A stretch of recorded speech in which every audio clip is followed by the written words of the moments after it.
Em nome do Pai, do Filho e do Espírito Santo. Amém. Que Nossa Senhora, Nosso Senhor Jesus Cristo possa suprir as deficiências de minha exposição. Então, meus caros, vamos para a aula de número 16. Estamos na melhor parte deste livro, na parte onde estudamos os Santos Padres e mostramos que eles não defendiam a sola Escritura, que este é um conceito na melhor das hipóteses, surgiu no século XV, mas como vamos ver, talvez já tenha sido praticado aí pelos hereges dos primeiros séculos. Vou colocar o link nos comentários da playlist. Estamos no terceiro vídeo deste capítulo, Os Pais da Igreja. Geralmente, cada aula, cada capítulo é independente um do outro, é suficiente por si mesmo para ser compreendido, mas já estamos na terceira aula do mesmo capítulo, então é recomendável que assista as duas anteriores, a de número 14 e a de número 15. Falamos até o momento dos padres apostólicos, Santo Inácio de Antioquia, São Clemente de Roma, ou São Clemente Romano, e também tratamos de Santo Irineu de Leão e de Tertuliano, esses dois autores aí, né, principalmente. Então a segunda geração aí, né? E agora vamos ver um pouco a opinião aí de Santo Atanásio e Santo Agostinho, já um pouco posterior, né? Então, antes de começar a aula propriamente falando, lembre-se sempre de conferir os lançamentos da editora Assunta. Veja aí o link na descrição, Nossa Senhora de La Salette, Outros Fatos Extraordinários. Uma obra dupla aqui, né? Uma organizada por São João Bosco, contendo o relato da aparição de Nossa Senhora de La Salette e outros milagres, né? Outras aparições, e também a novena de Nossa Senhora de La Salette, escrita pelo padre Rousselot, que foi um padre que investigou as aparições na época. E o comentário às 15 orações de Santa Brígida, meditando a paixão de Cristo, escrito por mim, tem por fio condutor as famosas orações de Santa Brígida. Contudo, creio que seja uma exposição bem geral da fé, né? Aqui se fala da Santíssima Trindade, de Nossa Senhora, então faço conexões com vários temas, os pecados capitais, os dons do Espírito Santo. Então tem muita coisa nesse livro. Peço para você curtir o canal, se inscrever, rezar por mim, compartilhar com seus amigos aí, né, para que possamos expurgar do nosso país esse erro doutrinário aí que é o sola Escritura. Então vamos lá. Que mais aí, né? Ativar o sininho, deixar o seu comentário aí embaixo, suas sugestões. E vamos lá então, página 399 em diante, vamos tratar hoje, falar um pouco aqui de Orígenes, um pouco depois aí de Tertuliano, já mais para o século III. Vejamos uma citação dele. Assim, muitos pensam ter as opiniões de Cristo, mas ainda alguns destes pensam de forma diferente de seus predecessores. Porém, a pregação eclesiástica é preservada e transmitida desde os apóstolos e seus sucessores e subsiste até hoje nas igrejas. Por isso, só deve ser recebida como verdadeira aquela em que não há nenhuma discordância com a tradição eclesiástica e apostólica. Então vemos que não há o discurso de que morrer os apóstolos só passa a valer a Bíblia.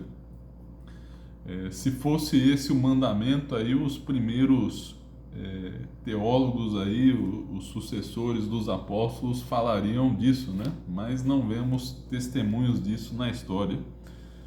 Eles falam da importância de se ouvir a igreja, da pregação, enfim, né? De receber a fé dentro da comunhão. Outra citação aqui de Orígenes. Agora, a causa em todos os pontos anteriormente enumerados das falsas opiniões e das declarações ímpias e insensatas sobre Deus não parece ser outra senão o fato de interpretarem as Escrituras apenas à letra e não no seu sentido espiritual. Então, criticando a interpretação muito literal da Sagrada Escritura.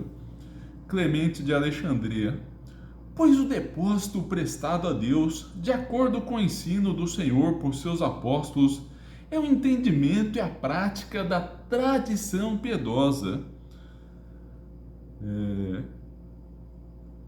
E ainda o Clemente de Alexandria: havendo demonstração, então, é necessário ceder às perguntas e verificar por meio de demonstrações escriturísticas como as heresias falharam, e como apenas na verdade e na Igreja antiga está o conhecimento mais exato e o verdadeiro conjunto de princípios, ou seja, a Igreja preserva a verdadeira fé. E os desejosos de glória voluntariamente evitam, por argumentos de diversos tipos, as coisas proferidas pelos abençoados apóstolos e mestres, que são íntimos das palavras inspiradas, opondo-se à tradição divina por ensinamentos humanos a fim de estabelecer a heresia. Então, opondo ensinamentos humanos à tradição. Então, a tradição da igreja é normativa e é critério de fé.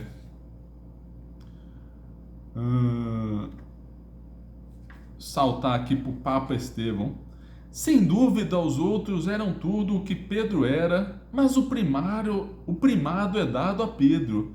E assim, fica claro existir somente um rebanho a ser alimentado por todos os apóstolos em comum acordo. Essa carta, eu acho que é uma carta.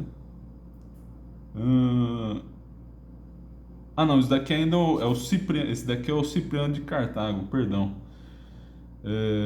254, 257. Então se fala do primado de Pedro aí, né? Já era algo bem estabelecido na igreja. Sempre destacando, né?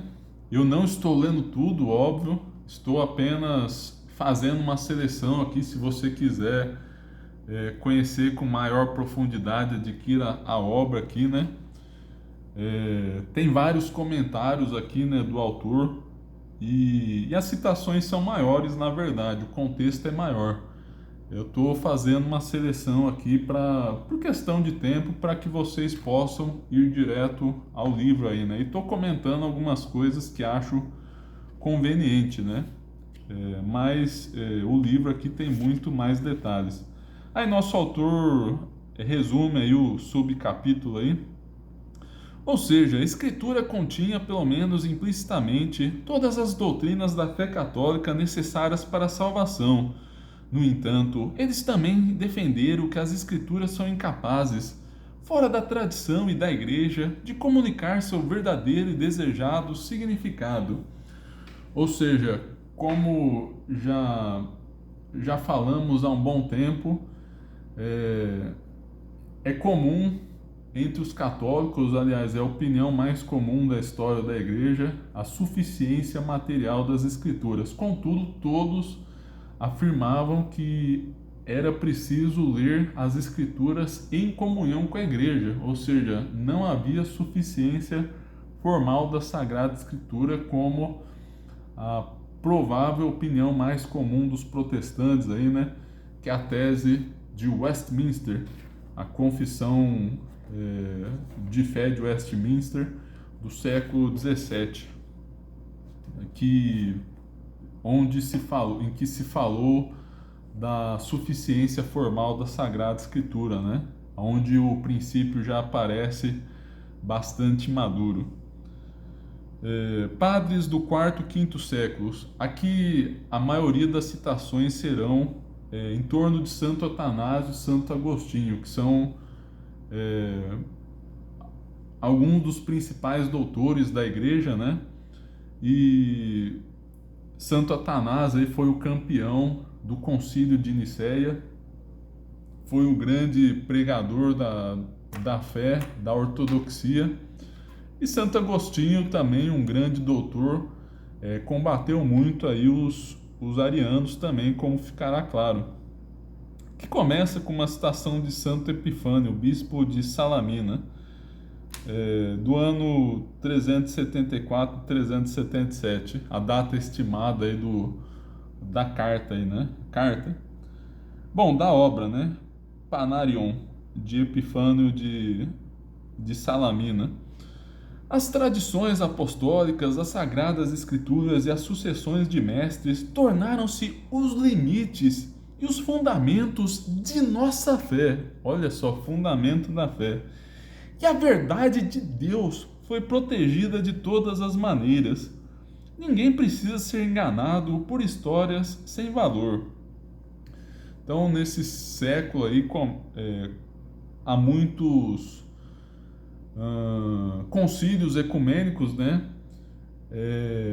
A ascensão do arianismo, a negação da Santíssima Trindade, e devemos lembrar que na época de Santo Irineu, o gnosticismo estava forte e agora a heresia da vez era o arianismo. Então este foi o grande inimigo da fé. E novamente surgiu o tema do critério de fé, da regra de fé. Então, alguns trechos aqui de nosso autor, o Joseph Gallegos. A regra de fé para os pais da Igreja durante este momento permaneceu idêntica dos primeiros 3 séculos. Primeiro, eles afirmaram uma suficiência material das Sagradas Escrituras.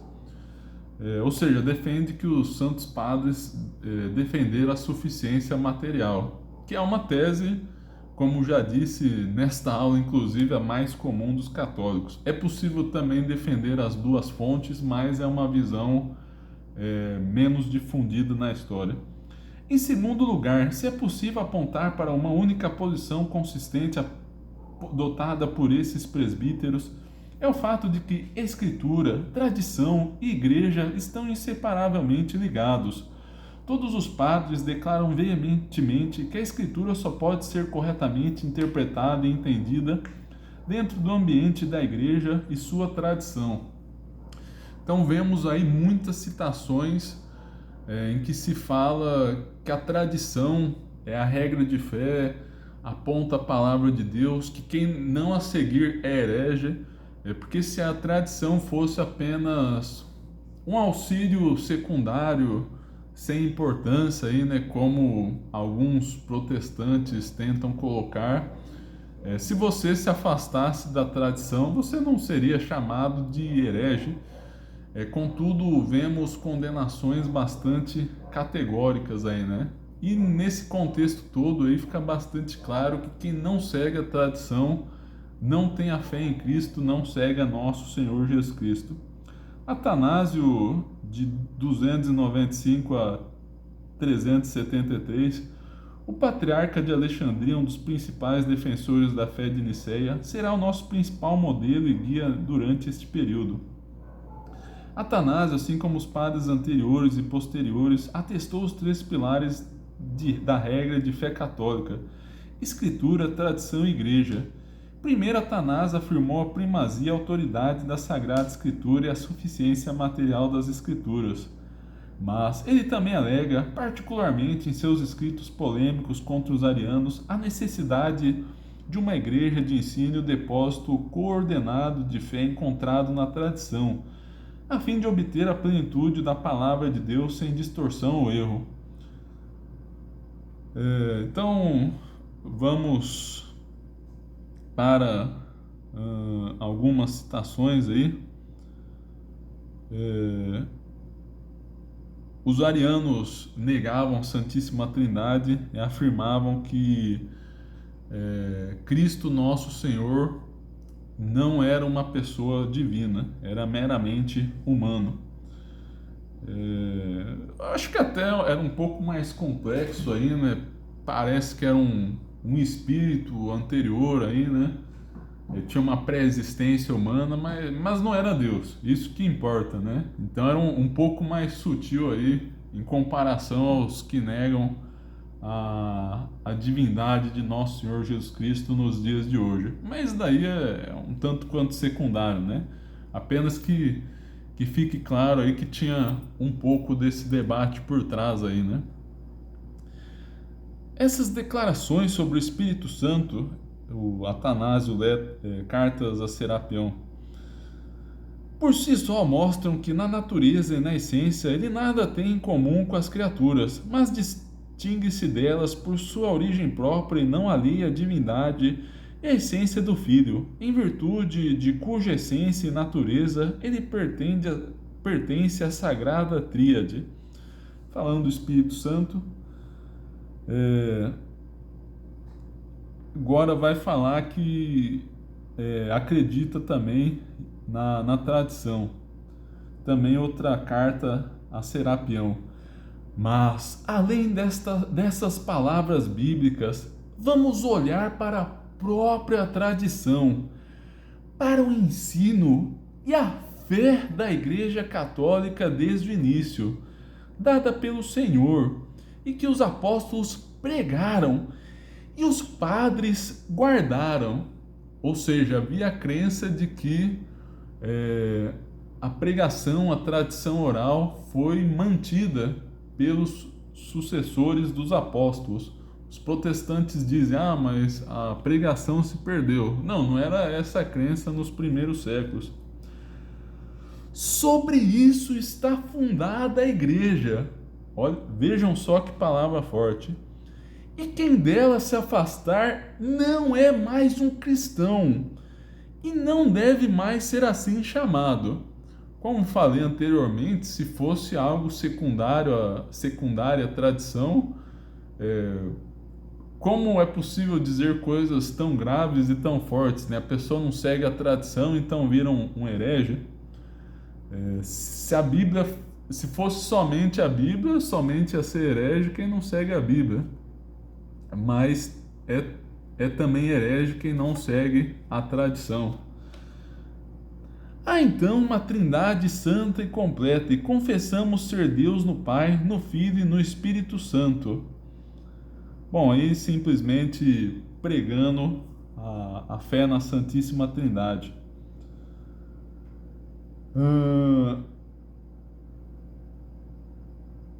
Agora, Salomão, sendo filho, é chamado de servo. Da mesma forma, outra citação, repetindo o que já dissemos, embora os pais digam que seus filhos foram feitos, criados, produzidos, não estão negando em absoluto sua natureza de filhos.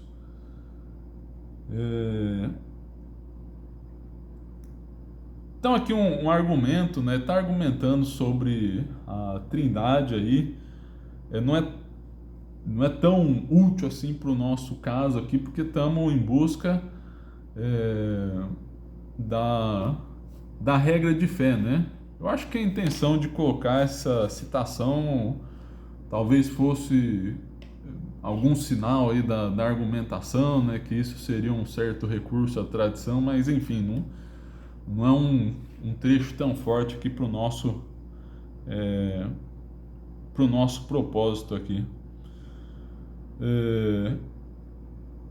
O credo niceno. Para salvaguardar a doutrina da divindade de nosso Senhor, os padres da igreja formularam os critérios não bíblicos em vez de utilizarem uma passagem das escrituras. Os padres de Nicéia reconheceram a futilidade de discutir em termos de versículos bíblicos, pois os exegetas arianos tinham sua própria interpretação das várias passagens sobre a divindade de nosso Senhor. Na verdade, tão logo uma passagem da Escritura apoiasse a divindade de Cristo, surgiu uma série de acenos e piscadelas do lado ariano, informando que eles já tinham sua própria perspectiva. Então, vejam só, questão da Trindade é muito relevante aí nessa questão, né? É até engraçado, muitas vezes falamos, o conceito de sola escritura não está na Bíblia. Já falamos de conceito, já antecipando a argumentação protestante, mas eles vêm e falam, não precisa estar a palavra na Bíblia, assim como a Trindade. Mas se estudarmos historicamente o que foi o debate sobre a Santíssima Trindade, né, veremos que era algo muito obscuro na Sagrada Escritura. E realmente nós sabemos mais por tradição do que propriamente por exegese. Claro, está ali, todos nós confessamos isso, né? Mas é algo muito obscuro. Inclusive, parecem haver algumas, como posso dizer, é claro, né, não são em todos os versículos, mas em alguns versículos possuem variação em códices, ou seja, alguns sugerem menos a divindade de nosso Senhor Jesus Cristo. Por exemplo, a palavra Senhor falava a Igreja de Deus em vez da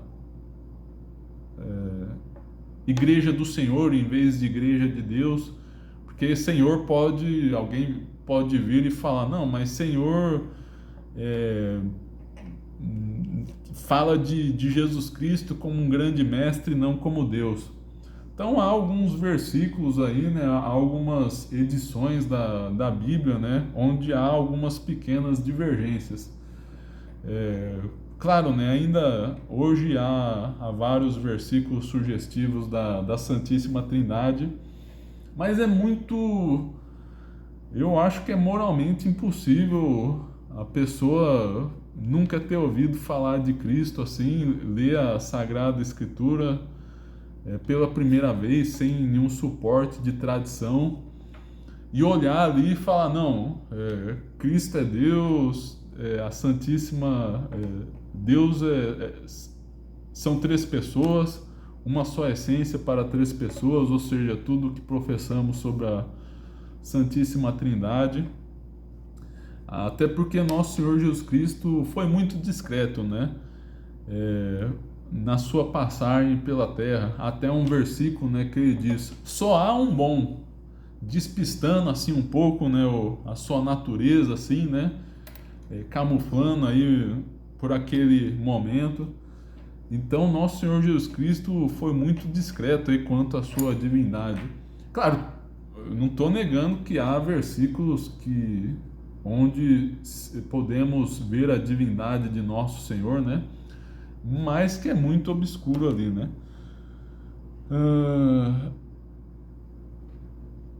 Ficou prontamente nítido para os padres de Nicéia que a Escritura por si só era insuficiente para salvaguardar e definir a fé.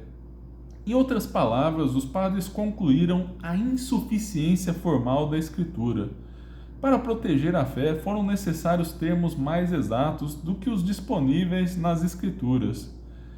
Sim, convinha, eu também digo, pois os sinais da verdade são mais exatos conforme extraídos das Escrituras do que de outras fontes, mas a má disposição e a irreligião versátil e astuta de Eusébio e seus companheiros obrigaram os bispos, em Nicéia, como eu disse antes, a publicar, isto é, a frase não bíblica em essência, isto é, a frase bíblica em essência em colchetes, a publicar mais explicitamente os termos que derrubaram sua irreligião.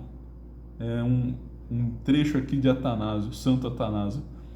Pois enquanto eles planejam aplicar sofismas à sua vontade, as palavras ao mesmo tempo temem que esta palavra, homoousion, exponha a sua heresia, que era a mesma substância, né? Termo que os padres estabeleceram como um baluarte contra suas noções irreligiosas de uma vez por todas. Mesma essência, substância aí, né? Enfim, né? Deu para entender a doutrina da Santíssima Trindade. Agostinho contra Maximino, o ariano. O herege insistiu em aderir somente às escrituras durante a discussão. Ele não permitiu fórmulas tradicionais como o credo de Nicéia ou Homoousion, por não tê-las encontrado na escritura. Vejamos algumas passagens aí do Maximino. Acreditamos e veneramos as escrituras divinas. Não queremos que uma única partícula de uma carta pereça, pois tememos a ameaça declarada nestes textos sagrados. Ai daqueles que tiram ou acrescentam. Uma alusão a Deuteronômio 4. Os protestantes nos dias de hoje citam bastante Apocalipse capítulo 22, se não me engano. É que tem uma condenação parecida aí, né? Que faz eco essa passagem do Deuteronômio aí, né? De não acrescentar nada à Sagrada Escritura. A seguir, todas as Escrituras divinamente inspiradas são úteis para o ensino. Vejam só, citando 2 Timóteo capítulo 3, versículo 16. Por essa razão, nenhuma letra ou partícula de uma letra passará. Fazendo alusão a Mateus capítulo 5, versículo 18, é onde nosso Senhor Jesus Cristo diz que nenhuma de suas palavras passarão. E Santo Agostinho responde: assim você professou que Cristo foi contaminado pela carne. Mas eu digo, na verdade, a fé católica que mantenho com a Igreja de Cristo diz que nosso Senhor Jesus Cristo se fez carne de tal maneira que não sofreu nenhuma contaminação da raça humana e da carne humana. Aí segue Santo Agostinho. Fique com a Igreja Católica, a fé correta. Não tenha vergonha de corrigir a fé incorreta. Sustente com a Igreja Católica que o Pai não é o Filho e que o Filho não é o Pai, mas que o Pai é Deus e o Filho é Deus, embora os dois juntos não sejam dois deuses. Então, acho que dá no livro aqui versículos até mais fortes de Santo Agostinho, mas em outro lugar, que não, esses daqui não são tão claros assim, né? Mas fala da importância da fé católica. Hereges e interpretação privada, um subcapítulo aqui, mas ainda no século IV. Um trecho de Santo Atanásio. Mas, como arrogam para si os oráculos divinos e impõem-lhes uma interpretação errônea, de acordo com sua compreensão privada, é necessário confrontá-los apenas para justificar essas passagens e mostrar que tem um sentido ortodoxo e que nossos oponentes estão no erro. Por estarem comprometidos com as próprias concepções, ou melhor, com os equívocos de seus próprios corações, recorrem às passagens da Escritura Divina, e aqui também por falta de entendimento, de acordo com seu costume, não discernem seu significado, estabelecem sua própria religião, com uma espécie de cânone da interpretação, distorcem todos os oráculos divinos de acordo com ela. Então, contra a interpretação privada apartada da igreja, né? Aí diz São Basílio Magno, acho que sim, aliás, não, é São Basílio Magno, que é uma citação menorzinha. Recusar-se a seguir os padres, julgando a própria opinião como mais digna de autoridade, é conduta digna de culpa, por ser cheia de autossuficiência. Então, sempre preferir a opinião dos padres, como já falamos aí, as pessoas que continuaram a pregação apostólica. São Gregório de Nissa. Se então as expressões de Eunômio são entendidas de acordo com a mente do salmista, elas são um testemunho da divindade do Espírito Santo. Mas se elas se opõem à palavra da profecia, então por esse mesmo fato uma acusação de blasfêmia recai contra Eunômio, porque ele levanta suas próprias opiniões em oposição aos santos profetas. Então aqui está reunindo elementos aí contra a interpretação privada.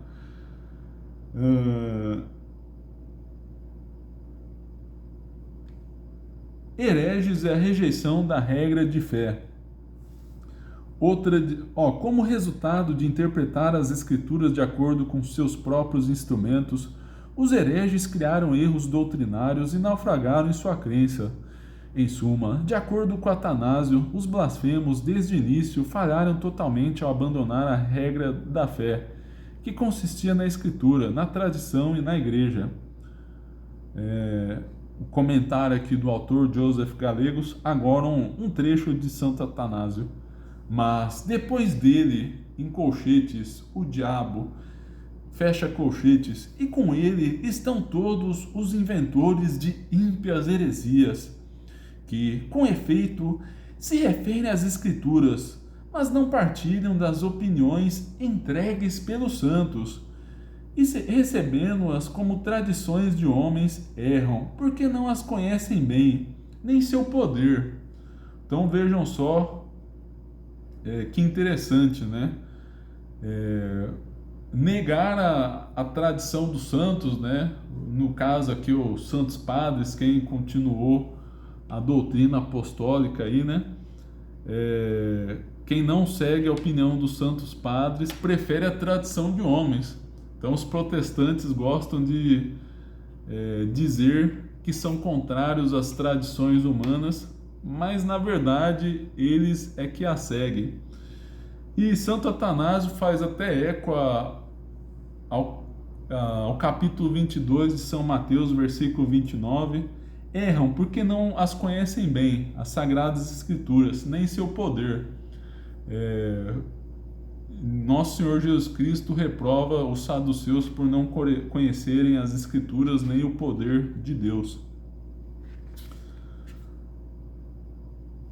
E quem tem a verdadeira interpretação aí, os santos. Um pouquinho de São Gregório de Nissa, pois é suficiente para provar nosso testemunho, reconhecer que a tradição chegou até nós por nossos padres, transmitida como uma herança por sucessão dos apóstolos e dos santos que vieram depois deles. Então ficando claro aí que Santos está falando aí desses santos bispos aí que transmitiram as doutrinas. Os hereges, por outro lado, que mudam suas doutrinas para esta novidade, precisariam do suporte dos argumentos do padre, isso se estivessem dispostos a aceitar o ponto de vista deles, e não dos homens fracos e instáveis como pó. Mas, enquanto suas declarações avançam, sem serem estabelecidas ou provadas, existem indivíduos tão tolos e tão bestiais a ponto de julgar o ensino dos evangelistas, dos apóstolos e daqueles que sucessivamente brilharam como luzes nas igrejas, como tendo menos força do que este absurdo não demonstrado. São Basílio. Posso então, pervertido pelas palavras sedutoras desses homens, abandonar a tradição que me guiou para a luz,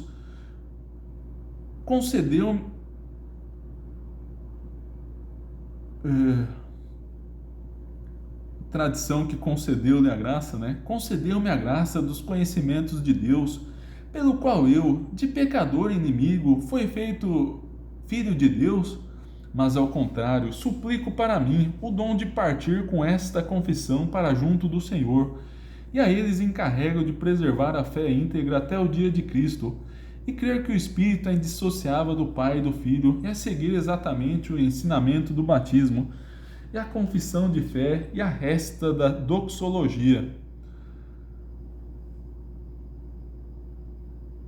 Bom, então, seguindo aqui, né? Dissensão e divisão. Uma citação de Efrem da Síria: pois todas as heresias se deleitam na divisão. Por outro lado, a verdadeira mãe, a única igreja de Cristo, evita dissensões e cismas, cuidando de manter a unidade do Espírito no vínculo da paz. Então, na verdadeira igreja há unidade, enquanto entre os hereges há uma multiplicidade de brigas, opiniões, enfim, de heresias. Interpretação de acordo com o sentido eclesiástico. Esse daqui. 800, Santo Atanásio. Este, então, considero ser o sentido desta passagem, e aquele um sentido muito eclesiástico. Então, eclesiástico, de acordo com a igreja, aí, né, são sinais de ortodoxia, de que a fé vem de Deus, é verdadeira. Um trecho de Santo Agostinho. É óbvio, a fé permite, a igreja aprova, é verdade. Se a igreja aprova, é verdade, tá confirmando aí a igreja católica, né, e colocando-a do lado da fé. Que o leitor consulte a regra de fé, que ele colheu das passagens mais claras das Escrituras e da autoridade da igreja. Então coloca os dois juntos aí, né? Bíblia e autoridade da igreja. E da qual tratei com suficiente extensão ao falar no meu primeiro livro sobre estes assuntos. São Basílio, a igreja de Antioquia. Nem me atrevo a propor o resultado de minha própria inteligência, para não tornar as palavras da religião verdadeira meramente palavras humanas. Mas o que me foi ensinado pelos santos padres, isso anuncio a todos os que me questionam.